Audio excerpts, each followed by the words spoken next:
কলকাতার নেতাদের নিয়ে তার এই আলাদা করে বৈঠক, অর্থাৎ কলকাতার জন্য কি আলাদা করে কোন রকম কৌশল সাজিয়েছেন কেন্দ্রীয় স্বরাষ্ট্রমন্ত্রী অমিত শাহ? সেই কৌশলই কি বাতলে দেবেন এই কলকাতা জোনের দায়িত্বে যারা রয়েছেন বিজেপির? সেদিকে আমাদের প্রত্যেকের নজর থাকছে। তার ওপর বিধায়ক এবং সাংসদদের নিয়ে যে বৈঠক করেন সেখানেও কিন্তু জানুয়ারি থেকে তিনি একেবারে ময়দানে ঝাঁপাতে বলেন।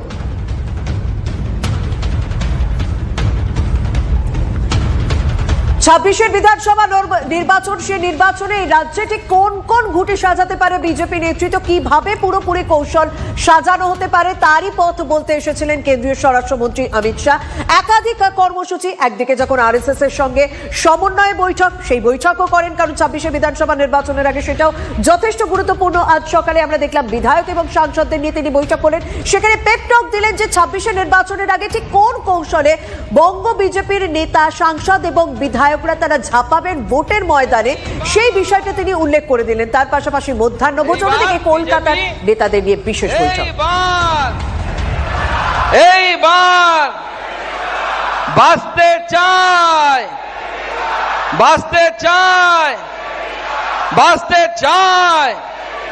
ভারত মাতা কি জয় শ্রীরাম। মঞ্চ উপবিষ্ট সম্মানীয় বিরোধী দলনেতা মাননীয় শ্রী শুভেন্দু অধিকারী মহাশয় এবং তার সাথে আমাদের কেন্দ্রীয় নেতৃত্ব মাননীয় সর্বভারতীয় সাধারণ সম্পাদক এবং আমাদের এই রাজ্যের প্রভারী মাননীয় শ্রী সুনীলজি বনসল, মাননীয় শ্রী মঙ্গল পাণ্ডে যিনি বিহারের মন্ত্রী এবং একাধিক দপ্তর সামলাচ্ছেন, উপস্থিত আছেন আমাদের ত্রিপুরার প্রাক্তন মুখ্যমন্ত্রী তথা আমাদের সহপ্রভারী এবং যার কাছে আমরা বাংলা ভাষায় আমাদের মনের কথা খুলে বলতে পারি মাননীয় শ্রী বিপ্লব দেব মহাশয়, আমাদের অমিত মালব্য মহাশয় সহ সমস্ত নেতৃত্বকে একবার জোরে হাততালি দিয়ে আপনারা সবাই বরণ করে নেবেন। বন্ধুগণ, আর কিছুক্ষণের মধ্যেই আমাদের রাজ্য সভাপতি মাননীয় শ্রমিক ভট্টাচার্য মহাশয় এবং আজকের আমাদের এই অনুষ্ঠানের মূল যিনি আকর্ষণ অর্থাৎ আমাদের কেন্দ্রীয় নেতৃত্ব, প্রাক্তন সভাপতি এবং ভারতবর্ষের হোম মিনিস্টার, যার নাম শুনলে মমতা বন্দ্যোপাধ্যায় এবং তার পুরো পার্টি থরথর করে কাঁপে, মাননীয় গৃহমন্ত্রী অমিত শাহজি আর কিছুক্ষণের মধ্যেই আমাদের মাঝে উপস্থিত হচ্ছে। তার মাঝে দু চারটি কথা আমি আপনাদের সাথে বলতে চাই। বন্ধুগণ, এবারে নির্বাচন অর্থাৎ 2026-এ নির্বাচন, আমাদের রাজ্য সভাপতি শ্রমিকদা বলেছেন তৃণমূলের বিসর্জনের নির্বাচন। এই বিসর্জনের নির্বাচন, এই নির্বাচনে আমাদের তৃণমূল কংগ্রেসকে পরাভূত করতে হবে, হারাতে হবে এবং তার জন্য আমাদের সকলকে কাঁধে কাঁধ মিলিয়ে লড়াই করতে হবে। মনে রাখবেন, প্রার্থী একদম কুচবিহার থেকে শুরু করে আলিপুরদুয়ার থেকে শুরু করে কাকদ্বীপ পর্যন্ত বা কাঁথি পর্যন্ত যদি আপনি ভাবেন, প্রত্যেক জায়গায় নরেন্দ্র মোদী প্রার্থী এবং পদ্মফুল প্রার্থী। এই পদ্মফুলকে জেতাতে হবে, অন্য কোনো কিছু দেখলে হবে না। আমরা মহাভারতে গল্প শুনেছি যে অর্জুনকে যখন বলা হয়েছিল লক্ষ্যভেদ করার জন্য অর্জুন সহ সমস্ত পঞ্চ পাণ্ডবকে, এক একজন এক এক কথা বলেছিল। কেউ বলেছিল আমি গাছের পাতা দেখতে পাচ্ছি, কেউ বলছে আমি পাখির ঠোঁট দেখতে পাচ্ছি, আর অর্জুন একমাত্র বলেছিল আমি শুধু চোখ দেখতে পাচ্ছি। বন্ধুগণ, আপনারা কি দেখতে পাচ্ছেন সেটা আমি বলতে পারবো না, কিন্তু আমি যদি দেখতে পাচ্ছি এখান থেকে বসে বিগত প্রায় 4 বছর এই রাজ্যের রাজ্য সভাপতি হিসেবে কাজ করার পর আমি দেখতে পাচ্ছি যে 26-এ পশ্চিমবঙ্গে ভারতীয় জনতা পার্টির মুখ্যমন্ত্রী শপথ নিচ্ছে, সেটা আমি এখান থেকে দাঁড়িয়ে দেখতে পাচ্ছি। এবং সেটা দেখতে পাচ্ছি কিভাবে জানেন? এদিকে তাকিয়ে নয়, আমি দেখতে পাচ্ছি আপনাদের দিকে তাকিয়ে। কলকাতার 4টি জেলার লোক আছি তো আমরা, তাই তো? এই 4টি জেলার লোক এবং সবাইকে নয়, যারা আমাদের শক্তি কেন্দ্র এবং তাদের তদূর্ধ্ব মণ্ডলে তাদের লোককে ডাকা হয়েছে, তার যদি বিরাট রূপ, বিশ্বরূপ যদি এটা হতে পারে, তাহলে মনে রাখবেন এই কুরুক্ষেত্রে জয় আমাদের অর্থাৎ পাণ্ডবদের, ভারতীয় জনতা পার্টির জয় হবে।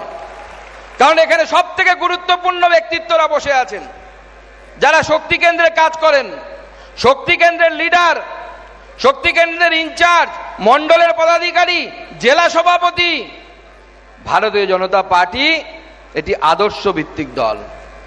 আমরা অন্তপক্ষে ব্যক্তিগতভাবে আমি বলতে পারি যে সুকান্ত মজুমদার কিচ্ছু না, বিগ জিরো, ডবল জিরো। যখন আমার সামনে আপনারা যুক্ত হন, কার্যকর্তারা যুক্ত হন, তখন এক হয়, তখন সুকান্ত মজুমদার 100 হয়, তখন আমরা নেতৃত্ব হই। আমাদের কার্যকর্তা কর্মী এরাই হচ্ছে পার্টির মূলধন। আপনারা এই পার্টি তৈরি করেছেন, আপনারা এই পার্টিকে বড় করেছেন। 21-এর পর যখন অনেকটা ছন্নছাড়া অবস্থায় আমরা পৌঁছে গেছিলাম, আপনারা পিঠে কুলো বেঁধে, যাকে বলে পিঠে কুলো বেঁধেও পার্টির কাজকে এগিয়ে নিয়ে গেছেন। শত লাঞ্ছনা, দোকান বন্ধ করে দেওয়া হয়েছে, কারো বাড়ির লোক মহিলাদেরকে অনেক জায়গায় অনেক রকম কটূক্তি শুনতে হয়েছে। কিন্তু ভারতীয় জনতা পার্টির কার্যকর্তা আপনারা বলেছেন যে যে মুখে ভারত মাতা কি জয় বলি, ওই মুখে আমরা জয় বাংলা বলবো না, বলবো না, বলবো না। তার জন্য যদি জীবন দিতে হয় আমরা দেব। মাননীয় মুখ্যমন্ত্রীর মাথা খারাপ হয়ে গেছে, দেখুন উল্টো পাল্টা বলছে, হওয়াটাই স্বাভাবিক। তার লোকেরা উল্টো পাল্টা বলছে। কোথাও বলছে এসআইআর করতে গেলে হাত কেটে নেব, কোথাও বলছে এসআইআর করতে গেলে বেঁধে রাখবো, বিজেপির নেতাদেরকে বেঁধে রাখুন। কোথাও বলছে, ভাবতে অবাক লাগে, একজন সংবিধানের শপথ নেওয়া মুখ্যমন্ত্রী মাননীয় অমিত শাহজি স্বাগতম, অমিত শাহজি স্বাগতম, অমিত শাহজি স্বাগতম, अमित शाह जी स्वागतम, अमित शाह जी को जय श्री राम, अमित शाह जी को जय श्री राम, अमित शाह जी स्वागतम, अमित शाह जी स्वागतम। মাননীয় গৃহমন্ত্রী, আমাদের সকলের নেতা মাননীয় অমিত শাহজি উপস্থিত হয়েছেন। জোরে হাততালি দিয়ে স্বাগত জানাবেন, মায়েরা উলু দেবেন।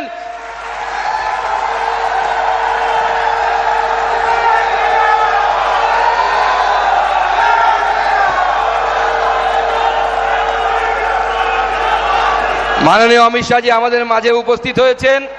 একবার জোরে ওনার জন্য জয় জয় শ্রীরাম, জয় জয় শ্রীরাম। আমি আমার বক্তব্যকে দীর্ঘায়িত করব না, এখানেই সমাপ্ত করব। আজকে মাননীয় গৃহমন্ত্রী অমিত শাহজিকে দেখে আপনাদের যে জোশ আজকে দেখা যাচ্ছে, আজকে রাতে মমতা বন্দ্যোপাধ্যায় ঘুমোতে পারবে না, ঘুমোতে পারবে না আপনাদের জন্য। সবাই প্রস্তুত হন। আর মনে রাখবেন, যত আপনাদের অভিযোগ আছে সব শুনবো আমরা, সমস্ত কথা জানবো। কিন্তু এবার 26-এ তৃণমূল কংগ্রেস তাকে পগার পার করে আমাদেরকে সবাই মিলে আমাদেরকে সরকার তৈরি করতে হবে, পশ্চিমবঙ্গে ভারতীয় জনতা পার্টির সরকার। তাই মাননীয় অমিত শাহজিকে সাক্ষী রেখে আজকে 2 হাত মুঠ করে আমরা প্রতিজ্ঞা নিই আর বলি, ক্যান্ডিডেট যে হবে পদ্ম ফুল ক্যান্ডিডেট, তাকে আমরা জেতাবো। বলুন ভারত মাতা কি, ভারত মাতা কি, ভারত মাতা কি।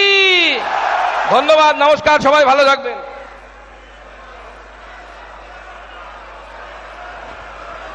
ধন্যবাদ সুকান্ত দাকে আমাদের মাঝে, যার জন্য আমরা এতক্ষণ ধরে অপেক্ষা করছিলাম। সেই মাননীয় গৃহমন্ত্রী অমিত শাহজি আমাদের মাঝে এসে পৌঁছেছেন। আপনারা সবাই একবার জোরে হাততালি দিন। কেন্দ্রীয় শিক্ষা প্রতিমন্ত্রী সুকান্ত মজুমদার তিনি এতক্ষণ বক্তব্য রাখছিলেন। ইতিমধ্যেই সায়েন্স সিটি অডিটোরিয়ামে পৌঁছে গিয়েছেন কেন্দ্রীয় স্বরাষ্ট্রমন্ত্রী অমিত শাহ। আর কিছুক্ষণের মধ্যে তিনি বক্তব্য রাখবেন। কিছুক্ষণ আগেই শাহী টনিকের কথা আমরা বলছিলাম, তিনি ঝাঁপিয়ে পড়তে বলেছেন দলের নেতাকর্মীদের। শুধু তাই নয়, তিনি সেখানে প্রত্যেকে বলেছেন যে মাতার প্রতিকৃতি ন্যূনতম 4 থেকে 5টি সভা করতে হবে। 26-এর ভোটে সার নজরে আলাদা করে আবার কলকাতা, তার কারণ কলকাতা নেতা কর্মীদের নিয়ে তিনি আলাদা করে বৈঠকে বসবেন। আজ সকালে যে বৈঠক তিনি করেছেন, সেই বৈঠকের পর মধ্যাহ্ন ভোজন, সে মধ্যাহ্ন ভোজন সেরে ইতিমধ্যেই আজকে যে কর্মী সম্মেলন রয়েছে কলকাতা সায়েন্স সিটি অডিটোরিয়ামে, সেখানে পৌঁছে গিয়েছেন কেন্দ্রীয় স্বরাষ্ট্রমন্ত্রী অমিত শাহ।